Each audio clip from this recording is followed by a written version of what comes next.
Today's reading is Slenderman from the Sexypedia Wiki. Slenderman originates from a Photoshop contest on the Something Awful forums. The prompt was to create paranormal images. It goes without saying that Slenderman blew the competition out of the water. He's a public domain character, with several YouTube series and video games based on him.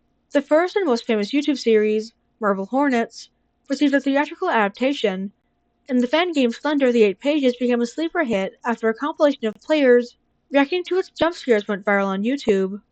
His class is Tiamat.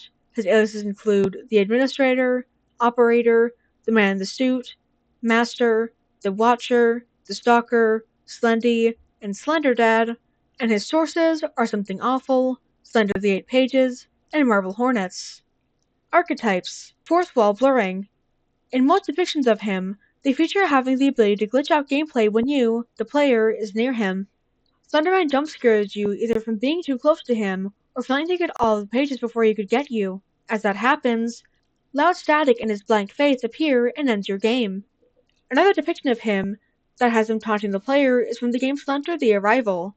If you try to bug out the place, he ends up mocking you saying, "Not even a bug in this game will save you from me," which tells you that he somewhat has the ability to break the fourth wall and scare players.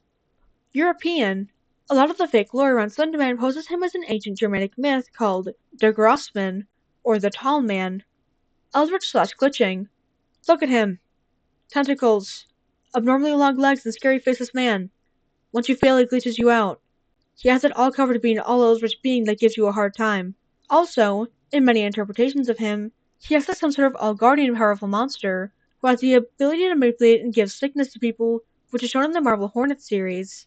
And in some depictions, he eats people. He really is the pinnacle of being an eldritch glitching monster. Forest dweller. He is generally seen in a forest or woods-like environment. Knife murder.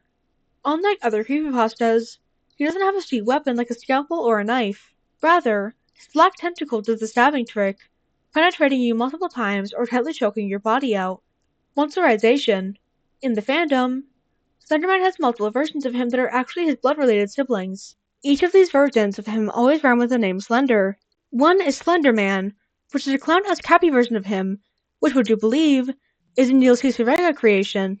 Another is Trenderman, which is a fashionista hipster 2013 Tumblr Pinterest being. And the most controversial, yet rightfully so, Offenderman, which is a very inexplicably horny version of him and is sometimes portrayed as a creep. There are also many other versions of him, but those are the three main ones used to being related to Slenderman. Mysterious. No one knows what he is, why he does what he does, or where he comes from. He's just there. There are many interpretations of his origin story, but most people rather keep it unknown. Non-human. His suit and him having 2 legs are the only thing that resembles something human. Other than that, it's a being with tentacles, long fingers, and a faceless head. Pale twink. Look at him. Skinny and super pale, and a monster if you're a bit of a freak. He may be tall, but he certainly is a twinkish tentacle eldritch. Power. In the Marble Hornets universe and Slenderverse, they interpret him as being a figurehead or a boss.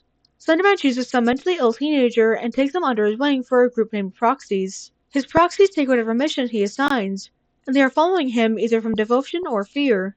Slenderman in many fandoms has an interpretation of him being a powerful being and one of the more stronger creepypastas out there.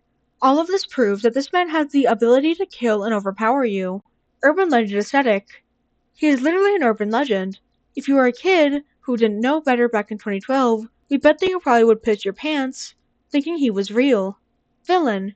Whether you like it or not, this man is a monster who could kill you in an instant.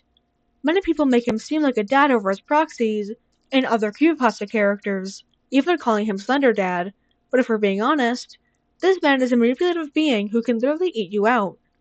He is a villain, and it's shown in many of the games and stories out there that he is the antagonist. Well-dressed/suit guy. Who doesn't love a monster who has nice black slacks and a sweet red tie? Background information.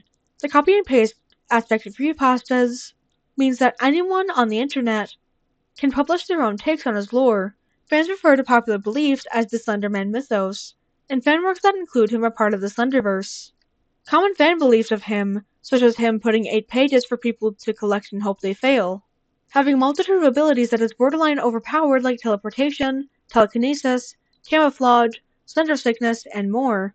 having a group of proxies under his control to kill more people, him residing in a bleak and empty forest. All of these fan beliefs are the most popular ones among fandoms that include him.